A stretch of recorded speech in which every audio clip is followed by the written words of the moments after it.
This is Karen with NewClevelandRadio.net, and it is time for the rant with Barbara Rose Brooker. And I'm Karen Hale. I'm from New Cleveland Radio. I'm the producer, and sometimes I'm the second voice on the rant. But the rant is really about Barbara Rose Brooker. And as you can see, I'm wearing a very special hat. I hope you can all see it. It's for Age March that's coming up in about 20 some odd days. It's going to be March 27th, 2021. And the original dream of Age March was dreamt up by Barbara Rose Brooker. And I'm so grateful for your dream and your passion, because we all need to be accepted in life. And you're leading the way. Karen, thank you for that. I'm not leading the way. I think we all are, and especially you, Karen, who jumped on this and gave it support and has allowed me my voice, which I deeply appreciate, for agemarch.org. And the first virtual movement in history that will be, as you, March 27th, more details later. Acceptance. You just said the word acceptance. I'm so glad you did, because so many people, when they hear the word age or Age March, they equate it immediately with old. Absolutely. You know, that's it, old, and all the jokes. This has nothing to do with old. This has to do with people of all ages, all races, all sexual orientations, and people all around the world to integrate and accept each other. And that's why I talk about we're going to Mars and we're going to the moon. How do we know? I'm 84. If I go to Mars, I might be 24 there. I forget how space-time works. We're going to have an astronaut on the ramp soon. And I think space-time would be an interesting analogy, and how other civilizations treat age. But in the United States, age is treated as a minority, as a disability, as something to fear, instead of something to not only love and accept and thank you, God, for the gift of being alive, which is age, but in others, no matter what age they are. Don't you think, Karen, that the integration of all ages would be the new civilization? And that's the way it should be. You know, this morning I had to run an errand, and it's beautiful here in Cleveland today. The sun is shining. It feels like spring, except for all the snow on the ground. So I was feeling revitalized, and my brain was going. And as I was coming home, across the way from us, there's a senior living development. And all of a sudden, I got very upset. Why do we have to separate people? Why do we have to say senior only? Because exactly what we're doing, we're saying at a certain age, 60, 65, 70, you can move in here. This is for you. But yet your kids, your grandkids, you know, they can visit, but no, they got to be quiet because they might disturb somebody. Why? If I was living there, I would want that young life around me. I would want that integration. And so I don't understand why we've done this in our society, where we've decided to separate people out. We need to come together. Thank you for that. Don't get me started. Don't let me rant too long, because I will. Because at 84, I'm asked all the time, and I can feel it in this apartment building. I live in this wonderful old building in San Francisco.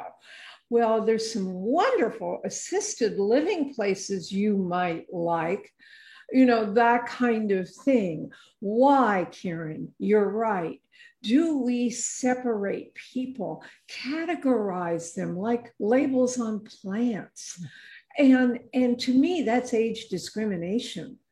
And that's defining people by age and cataloging people by age.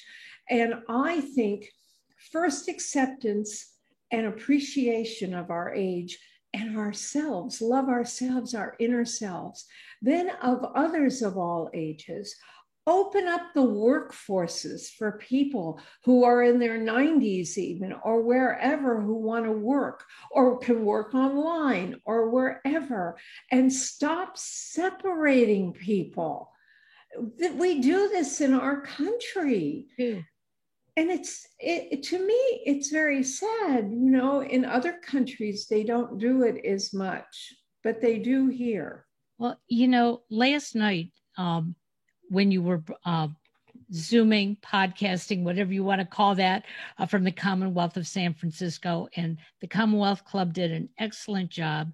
So did Melissa Rivers, and Julie Stern. I mean, the three of you were dynamic. But something came up in that conversation that sort of irked me. And that was, there was part of the conversation that said, we need to be reaching the people with the money. And that is, you know, that 40 and up group. And I wanted to shake them and say, you're wrong. The baby boomers don't really have all the money that you think they have. They can't afford to retire at 65 like their moms and dads. And most of them don't want to. Most of us have to keep working because Social Security is not enough to live on. Yeah. And anybody listening to this who's getting Social Security probably knows that. Hello. So when I was listening, they had a great point. Yes, we need to be reaching all ages, but please know, if you are in your 20s, if we are struggling as baby boomers now, you will be struggling when you get to this point in life too, unless we integrate, unless we continue to keep working together, unless people can get jobs based on their ability and not their age. That is a wonderful point. And I think, and I had said, people in their 80s and 90s and who are living on Social Security, which I've been doing off and on over the years in between writing books and teaching, I still plan and hope to make money through my work. I don't, whatever. And I think that, how about people who are older, who are in their 70s and 80s and 60s, if they want to make money? Why can't they make money too? Right. I think that, again, the integration, like you say, is the most important thing. And that the young people, I think, even more important than the money.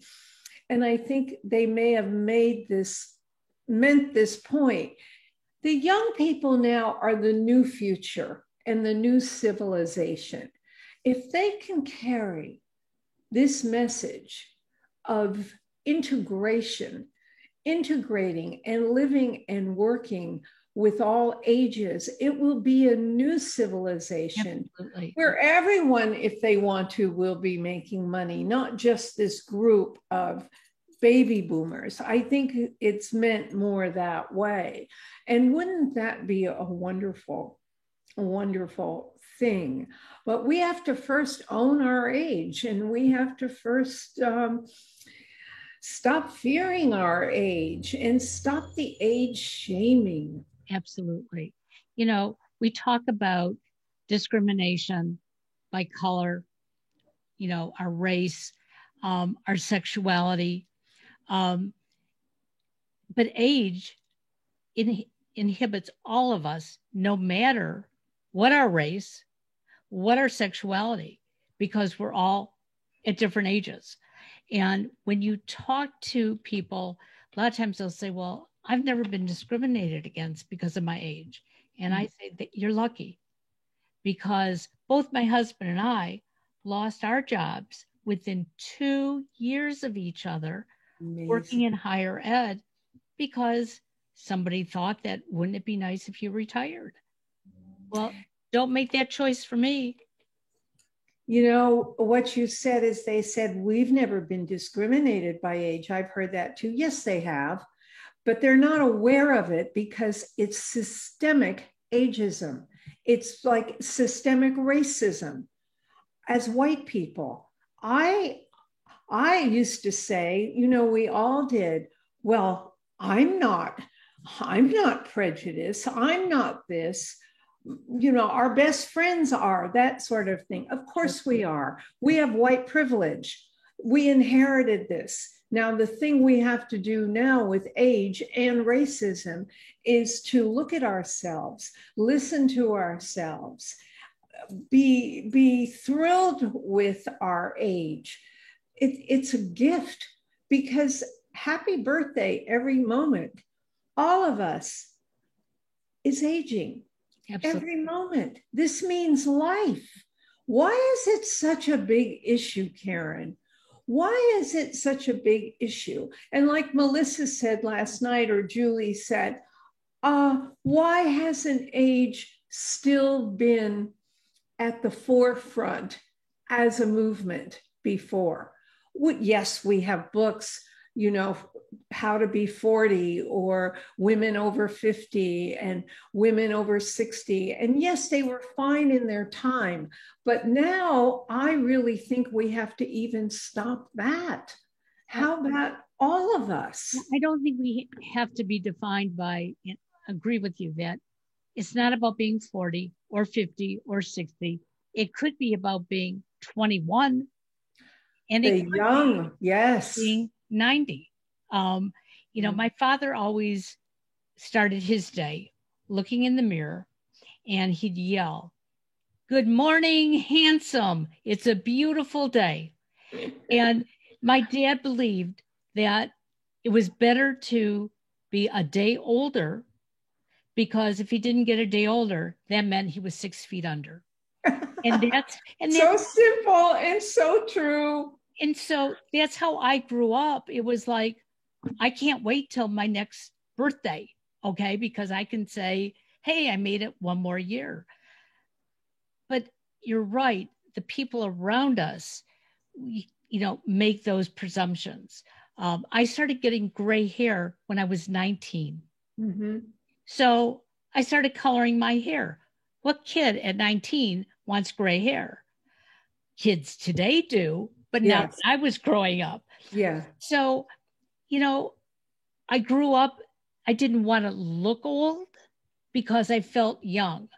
And so you brought up something very interesting on that discussion last night. And you said, you're not against the serums. You're not against the makeup.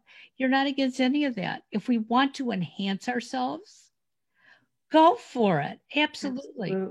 But if you don't want to, that's okay too. Exactly. Let's stop telling people what they should look like, how they should dress, what they should say. We're all in this. Oh, Karen, that's a subject I say to the media is very responsible for the anti-age message that has filtered into our culture to a point where young women in their 20s are afraid to go for a job interview unless they get Botox. And the thing is, I watch a lot of TV, especially now, and I'm sure you've seen it too, the constant ads to erase those lines, get rid of those. Oh my God, I usually wear a scarf covering the jowls, and this and that and the other thing. Well, I'm all for choice. I'm for whatever you want to do. And we have wonderful products now. What I am against is the anti-age message that unless you get rid of the jowls or the lines, you're not going to be a happy person. You're not going to have anything.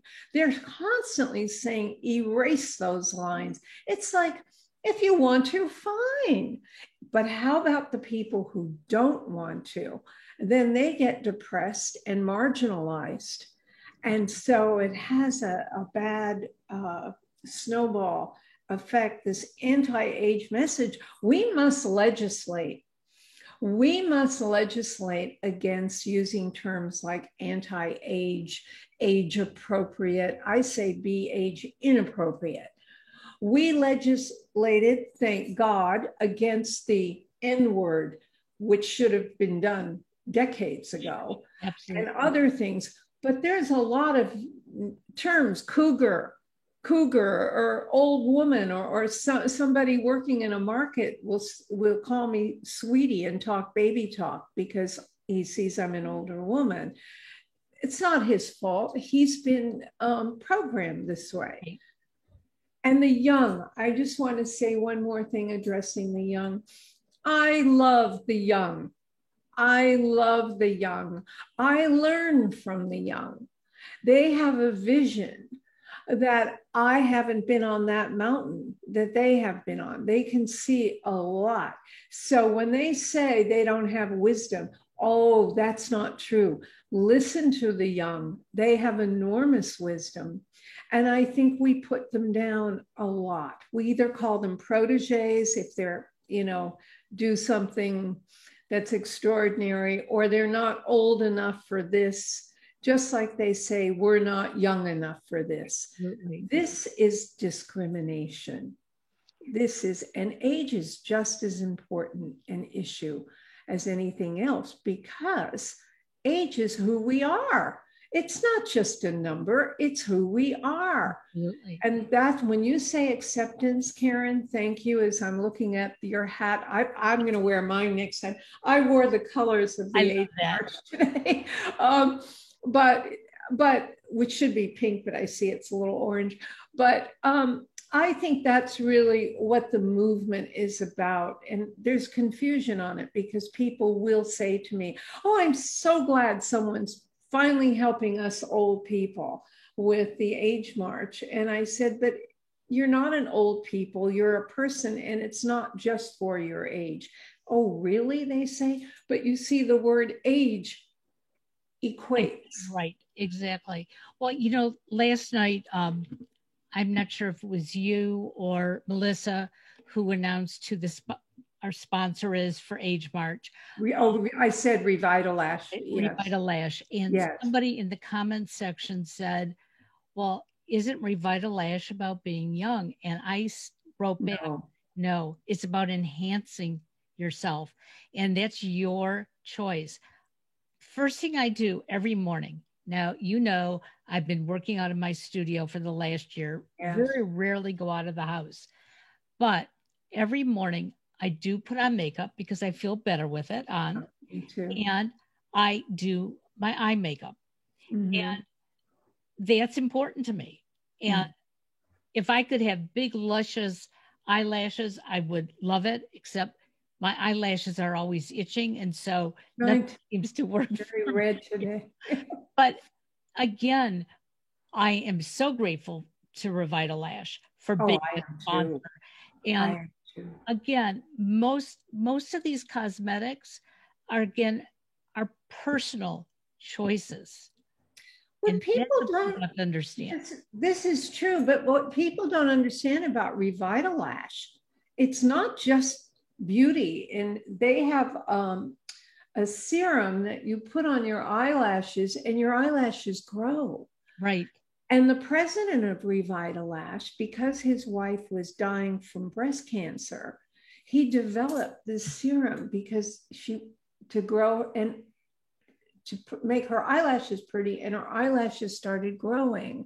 So the thing is, all those things, it's not about looking younger, it's about enhancing yourself. Absolutely. At any age. And that's why I love Revitalash. Well, and they're sponsoring Age March. And that's like anything that we do, okay, personally. I'll walk around with the baseball cap in places, and I love it, okay? Other places I know it's not appropriate for me, and I want people to understand that. It may be appropriate for the people around me, but it's not appropriate for me, so I wouldn't wear it. Mm-hmm. I've been growing my hair out. Which I love, by the way. Which my mother is probably turning over in her grave. Mine too. Hello. And you and I grew up with mothers who taught us that at a certain age, women should cut their hair because older women should not have long hair. No. You know what? I have long hair and I'm going to keep it growing until I can't stand it anymore. Beautiful. Well, thank It's you. beautiful. And it also reflects your inner self and who you are. Absolutely. We don't have to be, that's why I can't stand the word age appropriate, really. And I always say be age inappropriate, because if you feel so, look, even wearing this strip, I'm sure a lot of my friends from my other life will say, oh, look at her. Doesn't she look ridiculous? And with that long hair and everything. But I feel good. I can feel myself and express myself. And that's what it's about. Absolutely. Absolutely. Acceptance, again, it goes back to the word acceptance.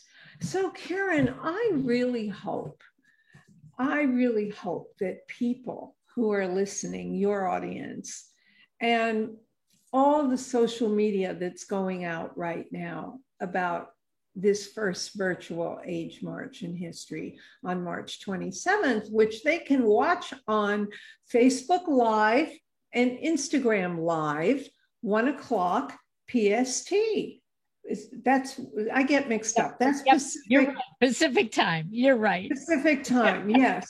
And that, of course, will be announced everywhere. But I really hope that this movement, and we have a celebrity host and all kinds of surprises. But what is so interesting to me, Colonel Asilio is such a marvelous, marvelous producer. I mean, he has worked day and night on putting this together all around the world. And Julie Stern, you don't get better than that. No, you don't. You don't get better than a Julie Stern. So to me, this production, I'm hoping will catch some eyes, and there'll be more movements around the world, just like Gay Pride, has our Pride Month. Wouldn't it be great to have Age Pride Month and have every come together? Group, it's bringing people together on the planet, and we have such a divided world right now. Back in the 80s, they did Hands Across America. Mm-hmm. That's what I would love to see. Yes. A Hands Across America of all of us, age, nationality, sexual orientation, races, genders, fluid genders. I mean, there's the LGBTQ community has, to embrace everybody, because age within the different communities ageism is prevalent. Absolutely. It certainly is. And again, if it weren't for your daughter, Susie Younger, yes, who helped put all these people together. Oh, it wouldn't be without her. I have to say, without sounding like, I'm being objective right now, besides her being my daughter, my cherished daughter, she was not only the best talent agent in LA at the William Morris Agency, but to think that she left that power position and world and money, went to grad school, and is now the best therapist ever. But she has her foot in both worlds. Yes. She understands. And then as soon as we got Revitalash, she said, the sponsor, she said, I'm going to pitch the best producers. So the fact that Julie Stern believed in it enough to produce this, and Colonel Asilio, who has produced so many shows and is producing so many shows, they're both Emmy award-winning producers, is so exciting. And Matt Jackson, that darling, sweet, wonderful talent agent, bringing in the celebrity host, Tracy Melker, and it's going to be hosting this. And it's also exciting because, for those of you listening, Barbara and I had a conversation probably about almost a year ago. Yes. And we were talking about Age March, and she said, this would be the year that it'd be in 2020, would have been 10 years. Yes. And just off the top of my head, I said, oh, well, we can do a virtual on Zoom. And she looked at me and she goes, are you serious? And I said, well, I can try. Yeah, right after that. And, you know, I have to say, everybody, I was very nervous about it because I would have done it for you, Barbara. I know, we talked about it. But it wouldn't have been like it's going to be. So I'm so grateful again to Susie and Colonel and Julie and Melissa Rivers for jumping on board. And of course, Matt Jackson. And you're part of it, of course. And we'll be sitting next to each other with our hats. But I want to say that day with Karen, it's true. I didn't get to talk about it last night, but I always talk about it. I really thought the COVID is here. What about my age march? The last one was 2018, and it was hard doing grassroots and soliciting donations. And, you know, it was hard. I thought, oh gosh, is it going to go down the tube? And when I said that to Karen, she said, virtual age march. And you were going to do it. We talked about it. And then I think what happened was when I got the sponsor, Revitalash, it got bigger. And I think when Susie understood that I was taking on probably more than I could chew, and she was so right. She said, this is going to kill Karen, really. She had not a clue. This is going to kill her. Absolutely. So, I'm glad to be sitting back to be a part of it, to get to know all these wonderful people.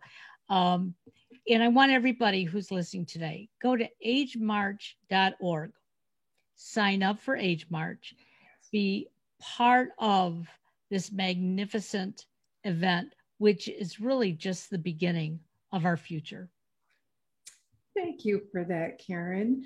I think it is the beginning of our future. And I want to thank New Cleveland Radio for constantly supporting Age March and getting my voice out. It's all about the whisper, I say. It's not about public relations. It's people, neighbors telling other people, did you hear about the Age March? Do you know, I just want to say one last thing. On agemarch.org, since last February, thousands and thousands of people have joined from all over. Yesterday, I had about 30 who joined just yesterday. Thank God that Wix has a database. So everyone who joins, your information is on there. So when the future Age Marches, you will be automatically called and updated to be part of the next one. So it's not just that, because people will say, well, what do I get from joining? Well, you're going to be part of the next Age March, and you'll be forming your own Age Marches possibly too, where we'll all come together under one big Age March umbrella. That would be wonderful. Everybody working together.